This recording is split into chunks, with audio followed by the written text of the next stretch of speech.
All right, everybody, this is the first Ask Me Anything AMA. I've got my co-host, Justin Edelman. And since you haven't met Justin before, I'm going to let Justin answer the first question I ask everybody.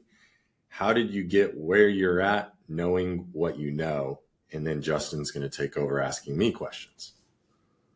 Well, thanks for having me on the podcast. Excited for my debut. I always wanted to do the thing where you say long-time listener, first-time caller. So I'm the head of product at Bionic Health, and I spend most of my time focused on what makes our members successful, what makes our doctors successful, and how can we build great tools for them. I met Jared at his first startup, solving the medical documentation problem for doctors, helping to build iScribes and then DAX, and doing that through Nuance and Microsoft. And super excited. This has been amazingly fun and a great way to kind of feel like we're making outcomes for members in a really direct way. So I'm also pumped about this AMA. Gives us a chance to learn a little bit more about Jared, a little bit more about the background, and we do get common questions from you guys. So maybe we'll get started there. So first up, the podcast is titled Medicine 3.0. What does that mean, Jared? Yeah, it's a funny name. I would say most of the population doesn't know what it means. The people who know what it means know what it means. So it's a little bit of one of those like wink, wink. If you found this and it's Medicine 3.0 and you know what it means, then you know what you're looking for. So let me explain for those who don't. I don't want everybody to feel like they're outside the cool kid group. So I'm going to explain and everybody can be in the cool kid group. So Medicine 3.0 is a term that's been around for actually a while, but it has been popularized in the last 3-4 years by Dr. Peter Attia in Texas. And the way he talks about it is the transformation of reactive medicine that learned how to use science, medicine that gives good treatment today, to becoming proactive, personalized, precision-oriented medicine. And so this is thinking about risk in a different way. It is thinking about health instead of illness. Of course, still taking into account illness and that we will all become ill someday, but it's how do we help you stay as healthy as possible for as long as possible and disease-free as much as possible. So it's really a completely different lens, and it doesn't honestly work very well in our healthcare today because healthcare isn't built for this. And some people will say like doctors don't know how to do it. And it's partly true in that they would need some extra training, but doctors are very intelligent people and it's not that hard to deliver Medicine 3.0. They just haven't had the tools or the framework to do it in the past. And so Medicine 3.0, think of it as great medical care and great healthcare. Like not just treating your illnesses, but helping you stay healthy. So that means fitness, nutrition, cancer screening, sleep, all the most important things. Awesome. So it sounds like you were, focused on emergency medicine when you got your start. Medicine 3.0 in a lot of ways sounds like a completely new philosophy to be proactive. How did you get interested in the space? And what did you learn as you were kind of getting up to speed? Yeah, it is completely opposite. Medicine, emergency medicine is like the example of Medicine 2.0. And what is cool about the U.S. health system is we are the best in the world at acute care. Meaning if you have an emergency, the U.S. health system is amazingly good at those things. If you have a heart attack, we can get you to the cath lab in under a half hour and we'll open up that blood vessel and amazing. We saved your life, but often with like downstream effects. And being in the ER, I loved it. But I'll tell a quick story that kind of shows some of what I hated about being in the ER. So I was taking care of a woman in a small town and she just came in with a cough. And so I got a chest x-ray and I found a mass on the left side of her chest. And this is a woman that honestly should have been getting screened. She was a smoker, so she should have been getting screened for lung cancer. And I diagnosed her with lung cancer that day. And what she said to me is she starts crying and she says, I just came from my friend's funeral. He was here a month ago and he got diagnosed with lung cancer. And I went to his funeral today. And I looked at her and I was like, don't worry, you're not going to be dead in a month. And as my bad luck would have it, a month later, she came into my ER and I was there when she died. And not only was it heartbreaking, but it was such a good illustration of how medicine, the type of medicine that I was a part of, was failing people when, if she had been appropriately screened, that cancer could have been caught when it was stage 1 and she could have been cured. And so Medicine 3.0 is completely different in that it takes up that mantle of saying, okay, as a caregiver, I'm going to own this piece of work that has been ignored, helping you screen the best you can, helping you be smart about your nutrition and your exercise, and helping you plan for the future. Doctors just don't have the time to do that work today. It's not something they get paid for. And it's not something that is built into our insurance in the way that it really needs to be. So that's kind of part of where my interest came from, was got tired of being the person kind of catching things too late. And how I got introduced was really through kind of my continuing medical education. I'd always been a listener of education. And it's funny, I was kind of early on that, where in my residency, 2008 to 2011, there are kind of two big books for emergency medicine. One of them is called Tintinelli. It's written by a UNC professor. It's this giant book of emergency medicine. And I was told that I was supposed to read that like 5 times during my residency. But what I figured out pretty quickly is that it was outdated. Like, it was published as a hard copy. It was outdated the day it was published. And so I've always been somebody who wants to learn like the most up to date. So I started listening to a program called EM Rap, which comes out of University of Southern California. And then I listened to MCRIT, a podcast out of New York City with an intensive care emergency medicine physician. And I kind of got on the bandwagon of, I want to be up to date with the latest science, always, in whatever kind of medical care I give. And so it started way back then that I would kind of educate myself in people who are leading the way and looking at the science. And so it was pretty natural for me as kind of it got more popular around preventative medicine. And there have been people like Mark Hyman or Dr. Weil down at University of Arizona. They're a little bit more like functional medicine, meaning that some of what they do maybe doesn't have all the science behind it yet.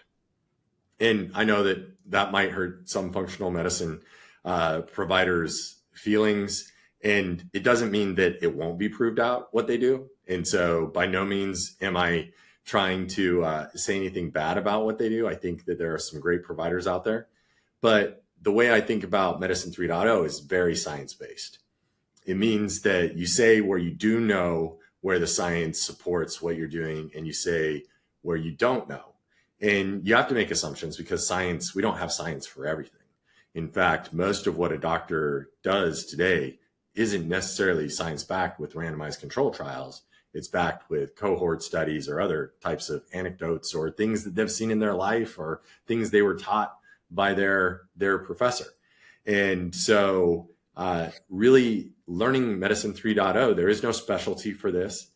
There is no fellowship for this, although I dug in with different, lifestyle medicine or American Academy of Anti-Aging, and some of them have really good education platforms, but they're education businesses. And in the end, they don't always have the most up-to-date best science. And so while it's not easy to kind of gather all the information yourself and synthesize it and put it together, that is actually the work that has to be done by the provider. And then as part of starting Bionic Health, I've put that together and tried to make that easy for our other physicians as they join, is that they can catch up and they can learn how to practice Medicine 3.0 in a relatively easy, fast fashion. They don't have to actually go back through all the science and through all the education that I did, because I can kind of point them in the right direction to get trained up in this type of medicine. Awesome. I'm glad we're getting to the spicier part of the pod here. Did you have any previous beliefs that changed? Anything that surprised you as you got into this space?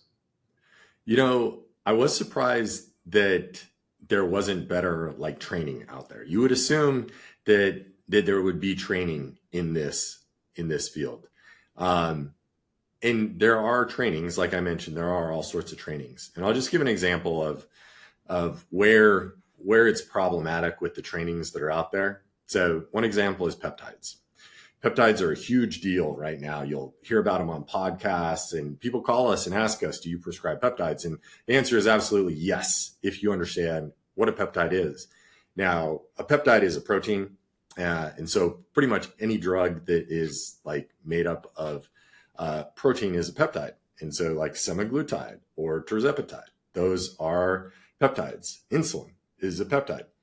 So yes, we prescribe peptides, but there are these other peptides, and many of them are failed drugs or orphan drugs, meaning they didn't make it all the way through the FDA pipeline to be real drugs, like carried by all the pharmacies out there. But they're brought to market as kind of, in the past, they were brought to market under this kind of loophole. And so some of these are really pretty powerful substances that do things in your body. And so the pharmacies and the peptide companies that are out there are incentivized to sell these. And so they build education around it. And so if you go to some of the anti-aging or other types of trainings, what you might find is you're going to get trained a lot on how good peptides are. And like I said, there are great peptides. There are life-saving peptides, but some of these peptides are actually dangerous. And so understanding the incentives behind the education is really, really important. And it was surprising to me that there wasn't kind of an educational source out there that I could sign up for and that I could learn. Now, I will say, I think the best educational source out there for a physician who wants to do this is probably what Peter Attia put out on early medical. And early medical is a beast. It is something you sign up for, and it's meant to be kind of taking you through the experience of being Peter Attia's patient. I imagine it's not quite like it's presented on early medical, because most of Peter Attia's customers, patients, members are extremely wealthy. And I can't imagine them spending all the time it takes to go through early medical. And even Peter Attia has said that most or many of the people who sign up are physicians who are trying to learn more about practicing this type of medicine. I'd say that's the best place to go formally get trained. It's not going to give you everything you need, but it's a really good start. So I'd say that is the biggest surprise to me, is that there's not more out there. I think it's growing. There's the Healthy Longevity Medical Society, which I'm part of, which is an international society. And we do case sharing with that society. And it's really cool. I mean, you have people from around the world sharing how they're helping do longevity medicine. And so that was surprising too, that there wasn't something. It was when I started Bionic Health, the HLMS just started. And so it's very young, kind of specialty longevity medicine 3.0. Super interesting. So you talked a little bit about the category and the concepts. Let's make it a little bit more personal. What does longevity mean for you personally? What does that look like as you get closer and closer to 60 years old? I am closer today than I was yesterday. Justin's been with me for a long time. He was there when we had a coworker, and I was the boss. Remember, I was the boss, and he asked me if I was turning 50, and I think I was turning 35. And so yes, I'm not as close to 60 as some people, but I am aging daily. And so what longevity looks like to me is really what we talk about, health span. And, is the idea of concentrating morbidity, which just means concentrating illness to as short and a little part of your life as possible. It was first thought of by a professor at Stanford, I think back in the 70s. And he came up with the idea of this compressed morbidity, compressed illness in your life. And the whole idea is you don't want to like go down at age 60 and go for another 30 years. You want to go until like maybe 80 and fall off a cliff and be dead like 2 weeks later. Like that would be ideal, to live as healthy, meaning this is kind of your level of health. And if it goes down really slowly for a really long time, or if it drops and then goes along the bottom of that axis of health, then that sounds terrible to me. And so what I want to do with my life, and what I try to help our members do, is optimize to keep their health as high as possible, as long as possible. And what's interesting is it's honestly not that complicated, but it is difficult. And it's convincing people that they have to lift weights and exercise and keep moving their bodies and not eat too much food. And yes, there are some pharmacy, like some drugs that we might use in there. But for the most part, it's a lot of like habit change and helping you live a healthy life, which our modern society is kind of set up against. That's how I think about longevity: as healthy as possible for as long as possible. Yep. It's been one of the most interesting parts for me, kind of digging in with our members and seeing them. Everybody's got their personal healthcare journey, and hearing a lot of our members define it as they want to do their favorite hobbies now and when they get older and with their grandkids. What are your kind of personal favorite hobbies right now? I like to rock climb. My daughter is a competitive rock climber, and so she has passed me, like doubled my skill in that now, which is sad. But my son, he just started climbing with me, and we are the same level. And so it'll take him at least 2 weeks to be twice as good as me. I like that. I really like to work out now. I mean, I've worked out. It took me years and years to make it a habit. And I kind of tell people, like, it's all about consistency. And one of my favorite things is I was talking to our advisor, Abby Smith-Ryan, who's an exercise scientist. And when I asked her, what do you do for exercise? She said, it doesn't really matter that much what I do. It just matters that I'm consistent. And it's one of those things, like, if people will just be consistent day after day, just make sure you do something day after day, then you're going to see progress. And so, like, exercise is a big part of my life. And most of my hobbies are either around my kids or around exercise. I do have a boat. I love to wake surf, but I'm not that great. And I wakeboard once a year until I get injured. And it usually just takes that one time every year for me to remember. I haven't seen you out wakeboarding this year. When am I going to see you jumping wakes, Justin? Maybe soon. Yeah. We'll see. There's some summer left, especially in North Carolina. So yeah. Well, I want to see you send in some big jumps. For those who don't know, Justin is a pretty good wakeboarder.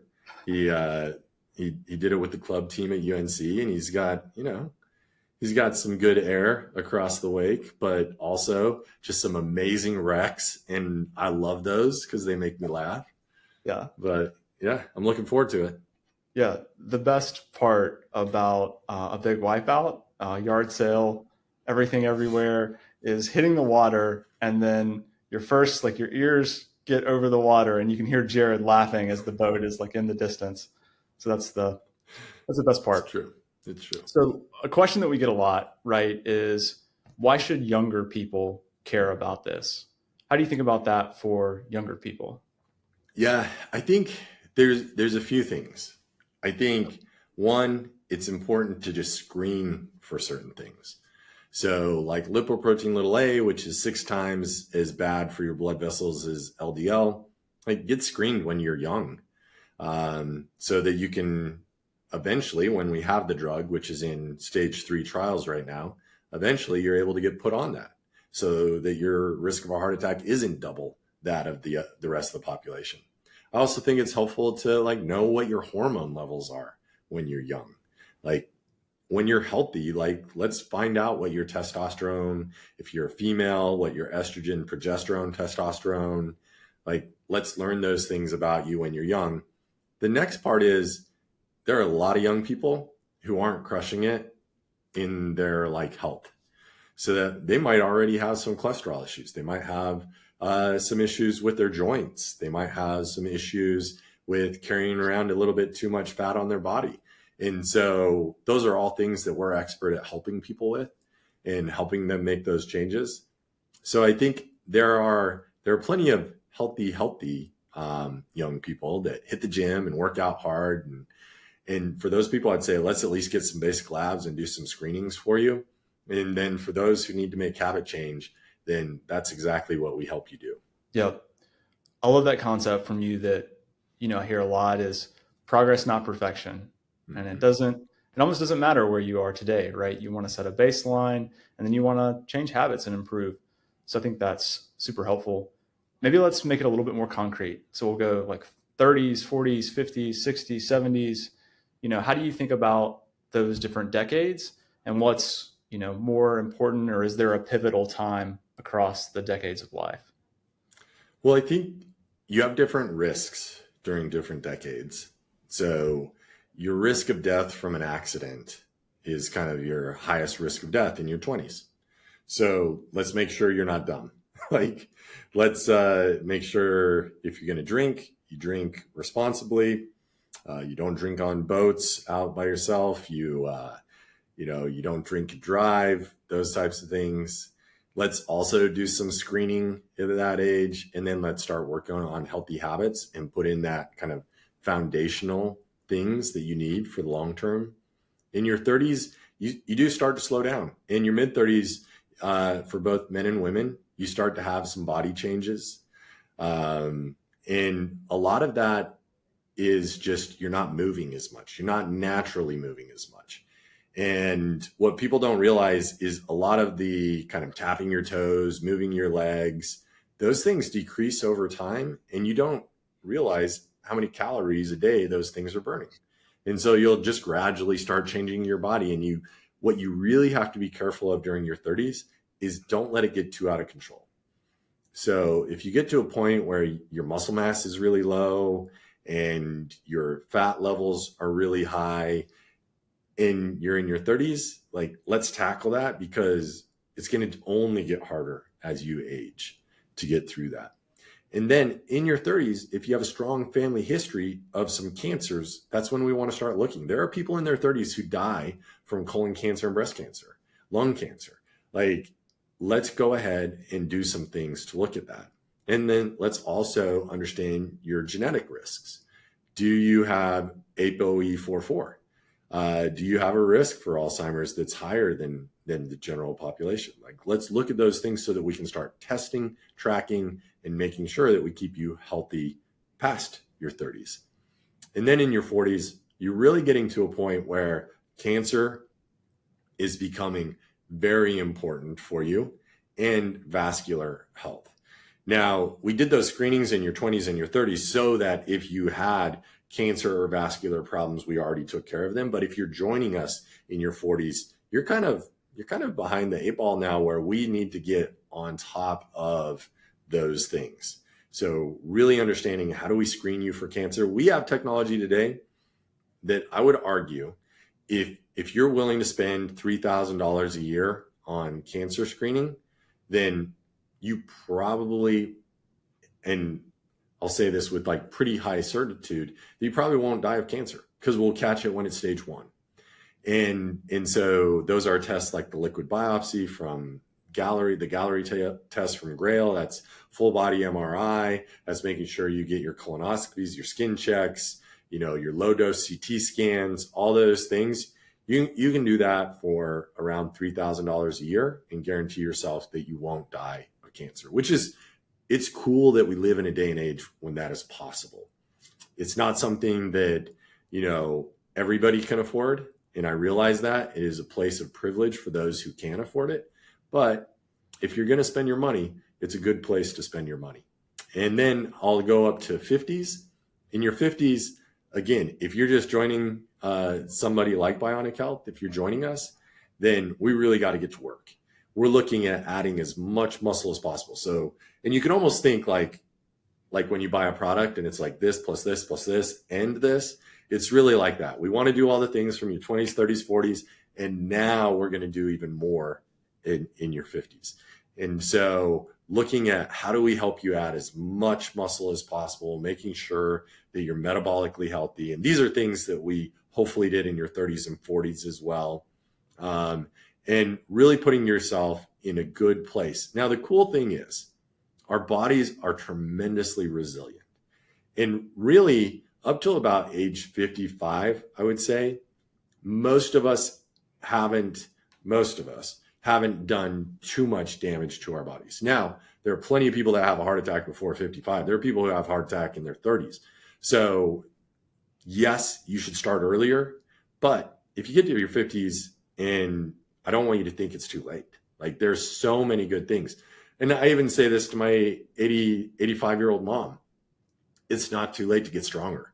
Like doing those squats and walking those stairs, like that's really great. And you can keep getting stronger. And so that's really how I think about starting from 30s up to 50s, and then 50s, it just continues on, proper cancer screening, proper vascular screening, getting good sleep, nutrition, exercise, making sure that foundation is good. And you need somebody to help with that because one, while it is easy, it can be very complicated. And there's so many voices out there telling you what to do. And two, it's something that you need help with usually to get the motivation to make the change. Not most people are self-motivated enough that we can just give them a plan, give them a book, and they're going to go do it. Like that's why we have coaches. That's why we have people that help us do these things. Yep. I mean, one thing I like about our members, right? We've got this big age range, and everybody comes in with their own reason. You see the younger generation being more health conscious from the start, right? You look at something even like, there was one non-alcoholic beer option for a long time, and now there are a bunch of good ones, right? Yeah. So I think that's interesting. And, whether it's like you're thinking about fertility early, or maybe you've been a parent and things have slipped, or, everybody has their own events and things that get them going. So I love that about our service, that it kind of works for no matter how you're coming in. Do you have a favorite member outcome for Bionic Health members? Something you've helped someone with? I mean, there are so many. Whether it's catching a cancer early or seeing somebody kind of completely do a recomposition of their body. We have one member who's lost nearly 100 pounds and his visceral adipose tissue has gone down like crazy. And now he's adding muscle and seeing like he added so many years of health to his life, and good movement in his life. So there are a lot, just like hormone screening, we were able to help somebody who had early ovarian failure and just things that wouldn't have been caught. And she also had some osteopenia. And so she was going to go without estrogen. She had an IUD. So she's going to go without estrogen for even longer and probably would have had worse bone. And so being able to get her on hormones and make sure that she's well taken care of, like it's interesting because we'll have people come in and they'll look like the picture of health. But once you look under the hood, almost nobody is truly the picture of health. Like everybody has something to work on that can make them healthier. Changing topics a little bit.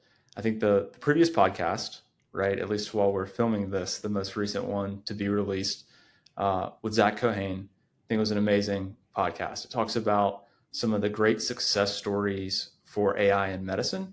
And the question that we get is, how is AI playing a role at Bionic Health? Can you speak to that a little bit? Yeah, I mean, AI, it's interesting. We often think about like features in our technology, and all our members really care about are benefits. And so the features of AI at Bionic Health is clinical decision support and helping us respond faster to members and helping us build out reports easier and faster. And so those are like the features. But the benefit for our members is they get like one-on-one time with the doctor for an hour at a time, and they get really good understanding of their medical situation by the physician, who was able to do that way faster because of the tools that we have. And so really, when I think about the benefits that our members receive, is they just receive such better care, and it's really precise to them as an individual, which for the most part, because regular healthcare doesn't really have AI built into it all over yet, they can't deliver those kinds of benefits. All right, let's get to some other common questions.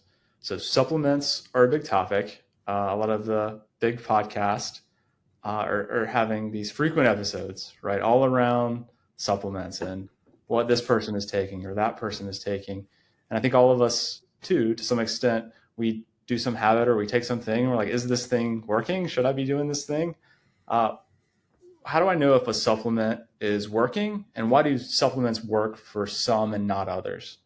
I mean, the second part of that question, why do supplements work for some and not others, is a great question.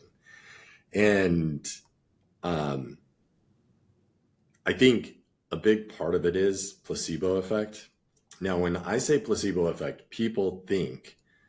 some people may think that I'm saying it's because it's not working. But what you have to understand about placebo effect, the reason we have to do randomized controlled trials is because placebo effect is real and it works, which is awesome.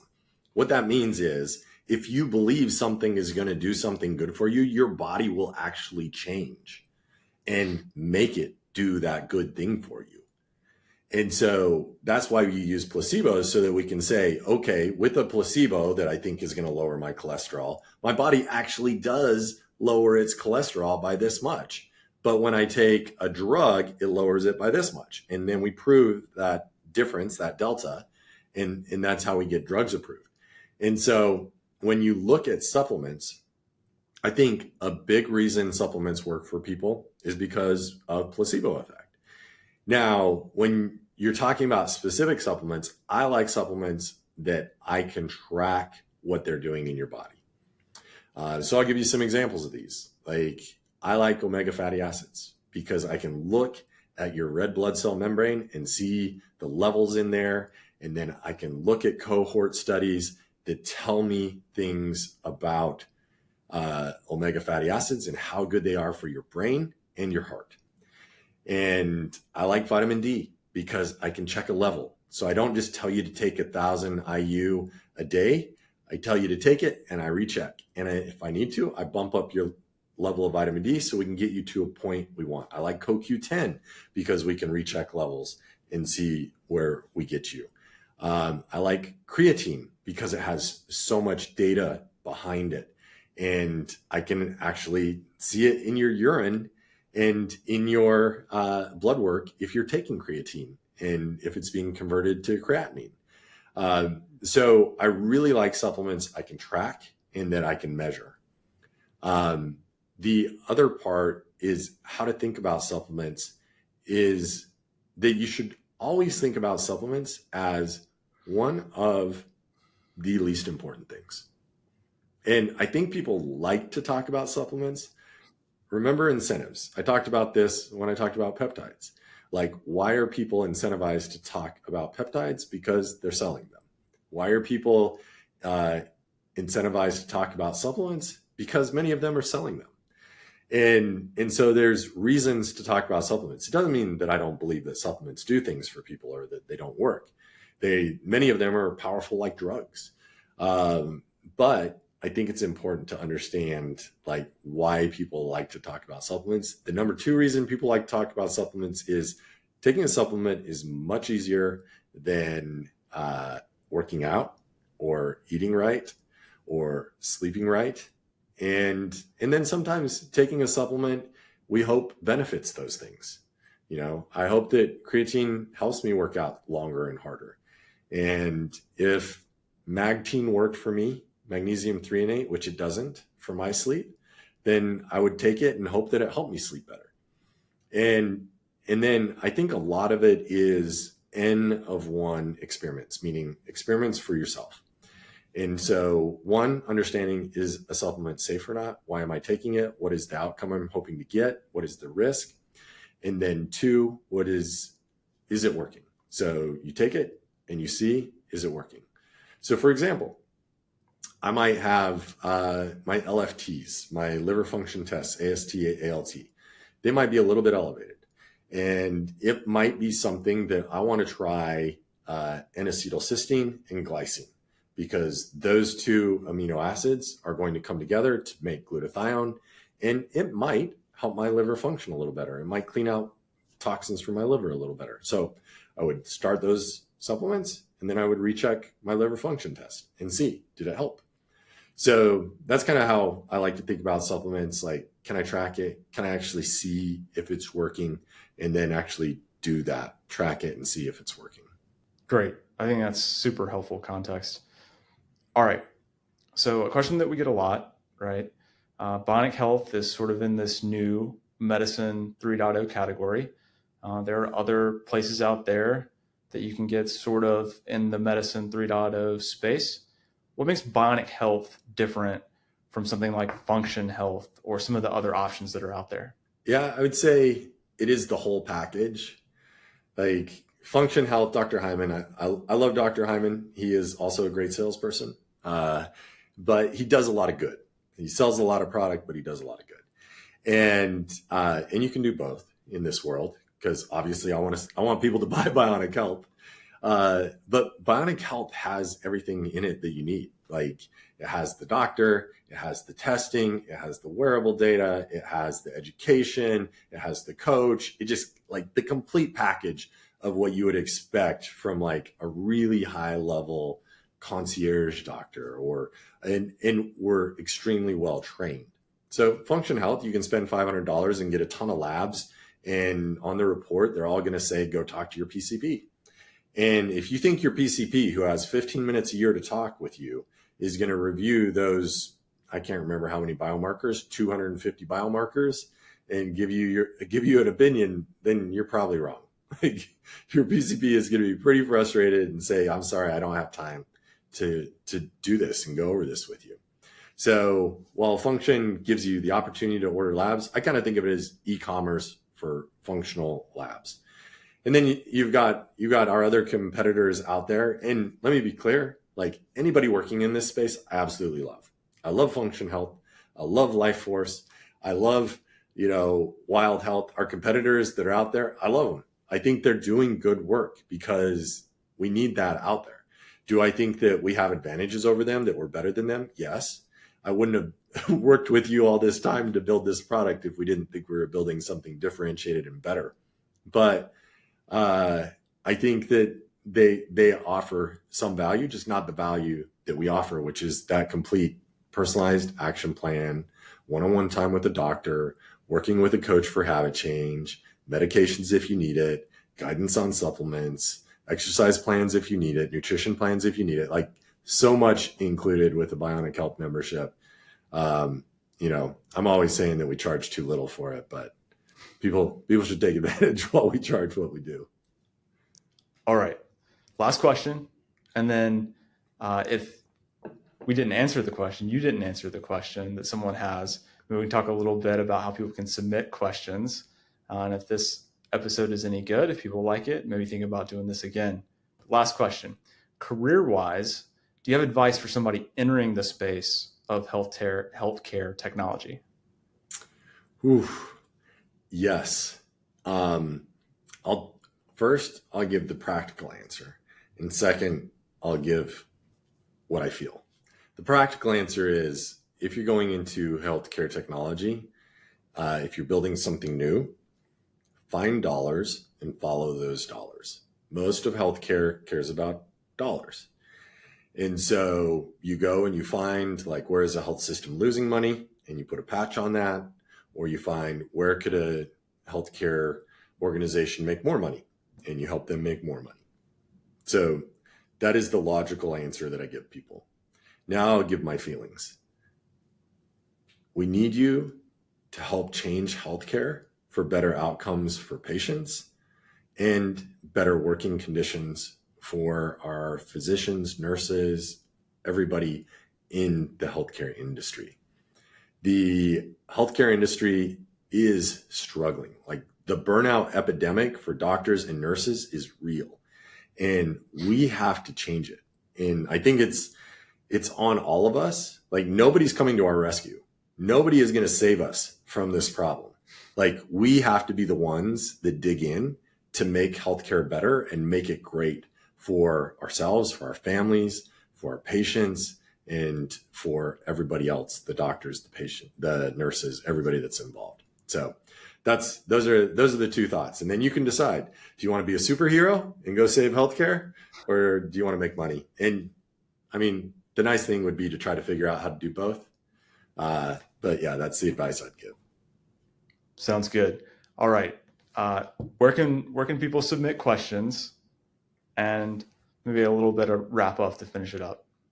Yeah, so people can go to our website and they can hit our form and submit any questions to our podcast. They can also submit questions if they, Spotify has a comments, YouTube has a comments, so they can submit questions there. We do watch those, and we'll be happy to answer any of the questions they have. Thank you for listening to another episode of Medicine 3.0. We make this podcast so that you know where to turn for good information on keeping you and your loved ones healthy. Feel free to check us out at bionichealth.com, where we can help you live a longer, happier life. Thanks so much for having me on. Really appreciate it. We'll talk to you guys next time. Thanks, Justin.